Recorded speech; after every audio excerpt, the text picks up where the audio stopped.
I just want to make this video real quick because I'm meal prepping some chicken for the week, and I want to make sure that I get all my food done so I can actually eat some good food. My brother was nice enough to pick me up some chicken. But really what I want to make this video about is the amazing weekend of sports that just happened.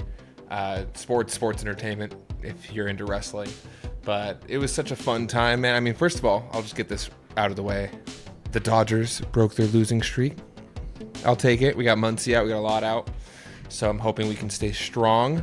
Take a break with the All-Star break. Freddie Hope feels good in Atlanta, being back there. And I'm hoping that kind of reinvigorates the team because I love these Dodgers right now. They're so good. I'm a lifelong Dodgers fan. My dad raised me to be one. And it's been rough for a while. So pretty stoked about that. We also had on Saturday was a bunch of wrestling. If you're at all into that, if you watch my stream at all, you'll probably hear me talk about it sometimes here and there. There was, first of all, there was the NXT Great American Bash, which I didn't watch, but I heard that the matches were really good, especially Ethan Page versus Ricky Saints now is his name.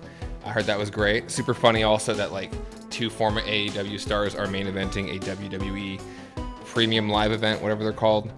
The same day of AEW's biggest event of the year. I thought that was kind of interesting and kind of a funny coincidence, but also just kind of cool to see that, like, you know, with the competition that exists in wrestling right now, people can jump around and find a new spot that, you know, really fits them better, I think. And they're doing great. NXT, from what I've caught in clips, looks a lot of fun still. I know that, oh my gosh, Blake Monroe, who was formerly, oh my gosh, I'm forgetting her name. She feuded with Toni Storm. Hang on, that's gonna bug me.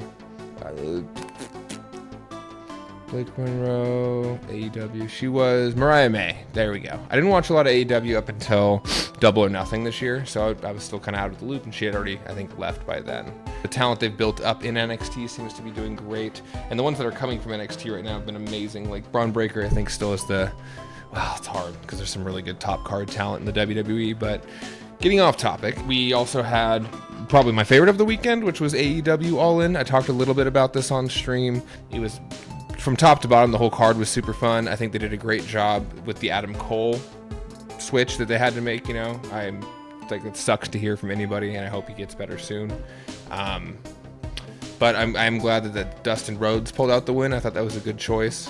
I liked the three main events. I think, funny enough, my favorite was probably Mercedes Moné versus Toni Storm, because I'm not a huge Mercedes Moné fan, but she did great. I thought the false finishes were awesome, especially, you know, because everyone was all pissed when she did that triple pile driver, you know, her triple Storm Zero. And, you know, obviously Mercedes kicked out, spoiler alert. But then she did the Avalanche Storm Zero, and I thought that was such a cool payoff to that. So I thought it was a great match. I think it was my favorite of the night, and I love Toni Storm so much. I've seen some old clips of her back in NXT and stuff, and it's kind of crazy to think how much she's reinvented what she's doing. She's so fun to watch, and her promos are amazing. Then there was, of course, Omega versus Okada, which was really, really, really good. I didn't watch their prior matches. Like I said, I'm pretty new to the AEW scene, so I never watched any of their build-up in New Japan and all that stuff at the Tokyo Dome. But from what I saw, it was pretty awesome. Still some great workers there. And then there was the main event, which was, you know, the storytelling was awesome. The payoff was awesome. You know, this long storyline they've been doing with Moxley, where he's had that, you know, the world championship locked up in a briefcase, and, you know, Hangman is supposed to be the guy to finally do it, and he does. You know, spoiler alert, he does, which is great. But I was not prepared for just how insane. I think, like I said, I don't watch a lot of AEW, so I was not prepared for how insane some of the spots were in that match. Like, specifically, and I already mentioned this on stream, but I will again, the fork spot in the head was, like, I was sitting there like, you know, like, it was not anything I'm used to. So, and especially like that paired with that GCW clip of the dude getting hit in the head with a chair, and just, you know, it was a really gnarly weekend for hardcore wrestling. I'm glad that Mox did what he did. I think it was a great payoff, like I said, to a story that was really leaving a lot of people frustrated. Though I have seen sentiment, like, you know, since Double or Nothing, it's been a bit better. Especially, I think really that probably just comes with the fact that, you know, it's we finally got a payoff. You know, we're finally building to what felt like the end of this, you know, Death Rider's reign of terror over the whole company. So I thought it was great, and I hope that I hope that Hangman kind of holds onto that belt for a while. But then wrestling wasn't over. We had Saturday night's main event, which was also wild. There was, Seth Rollins, the whole knee injury, shoot or work, we're not sure. It seems like a shoot, but it also could be a work because on Raw yesterday, they announced, he's going to hold on to the briefcase. They kind of put Braun Breaker, seems to be in his position, because he came out and, face to face with Gunther, even though we are getting Punk versus Gunther at SummerSlam. Don't know who's going to win that. Honestly, Gunther's like the best thing they've got going on Raw, in my opinion. He's just hardcore, and he's not like hardcore as in like he'll like do a bunch of table spots or he'll hit you with a chair a bunch. He's just like gritty, like he will just beat the shit out of you, which I love that kind of character. Reminds me of like the APA back in WWF. So yeah, we're not sure what's going on with Seth Rollins. The main event was of course Goldberg and Gunther, and okay match. I watched a bit of that because I pretty much only caught the end of it because I was pretty wrestlinged out by that point. If I'm being honest, All In was like 6 hours long, and I watched a good chunk of that. But the main event was all right. Gunther always makes people look good. He's just good at that. I think everyone he's ever worked with, especially the ones he puts over, has elevated them. And he has not been hurt for it, which is kind of exceptional when you think about it, because he does lose a lot. I don't want to say a lot. He does lose at the big stage a decent amount of the time, and it has not hurt his credibility at all. He's still just a powerhouse tank, They did cut off Goldberg's retirement speech, which was really weird from production to be like, especially with the shortened time it would appear they had from the Seth LA Knight match, that they would have planned for that, but they didn't, and they cut him off.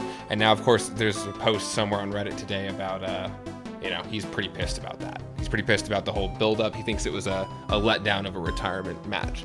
I'm sure he feels that way when John Cena is essentially getting a retirement year. I mean, you can argue they were both massive, massive superstars for their time. Goldberg's obviously not going to be able to work like Cena can right now because he's older and he's hurt. But even Cena, he's putting in light work, essentially. He's not really doing crazy bumps or anything. So, we'll see. We'll see where that goes. I'm curious.